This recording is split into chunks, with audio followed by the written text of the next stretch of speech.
Hi folks, we're just going to do some labelling of the muscles so that you've got a fair idea of where they are and their names, and then we can look a little bit deeper when we get into some joint movements. So we're looking at the body from two different perspectives. The first perspective is from the front of the body, or scientifically known as the anterior angle of the body. So when you're looking at things from the front, or whatever is at the front is called anterior, and then we have the back of the body, so looking at things from the back, which is also known as the posterior view of the body. So we're going to start with the anterior perspective, and we're going to work our way from the top right, and we're going to work our way clockwise. So the first muscle that we want to focus on is this muscle in here, okay, and that's called the trapezius. The second muscle that we want to focus on, and a lot of people will call it the shoulder, is called the deltoid. The next muscle that we want to focus on, alright, and a lot of people call them the bis or the guns, alright, but we're going to get technical, we're going to call it the bicep brachii. Look. The next one is the forearm, and it's the front part of the forearm, just in here, around this area here, we're going to call it the flexor digitorum.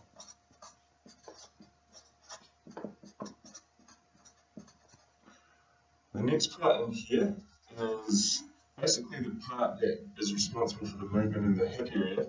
We're going to call that the iliopsoas. You notice that there's a silent P in there. Alright, and then we've got the thigh area in here. We're going to go big. We're going to call it the quadriceps. The quadricep. And then down here, when you kick in the shins and it really hurts, they get you on the tibialis anterior.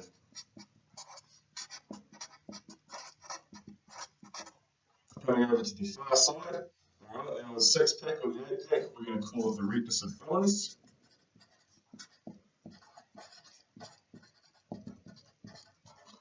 And then in here, in our chest area, we're going to call it the pectoralis major.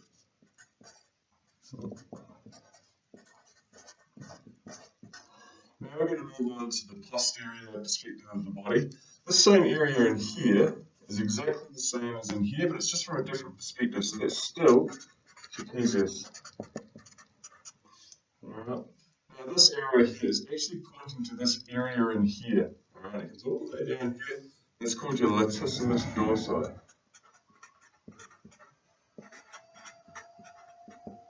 Alright, then the back of the upper arm, we're going to call it the tricep brachii.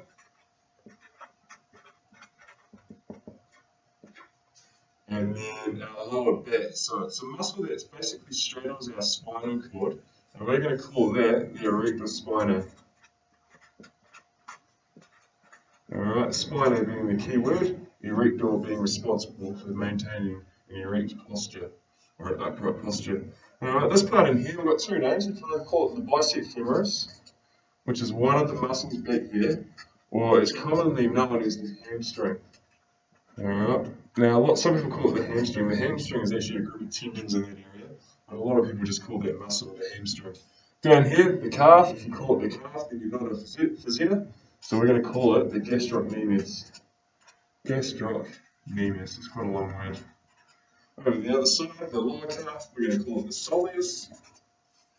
And then we have the butt muscle, right, everyone knows this one, gluteus maximus, mainly because of its cool name. And then the back of the forearm is the opposite to the flexor digitorum, so we're going to call it the extensor digitorum.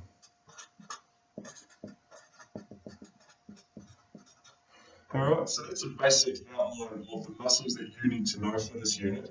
Okay, so if you need to watch this video again, go over it. If you need to practice on the diagrams on your OneNote or on the diagram sheets that you've been given, practice on those, because the sooner you get the hang of these, the easier you're going to find the whole unit, particularly when it comes to movements. Okay, thank you.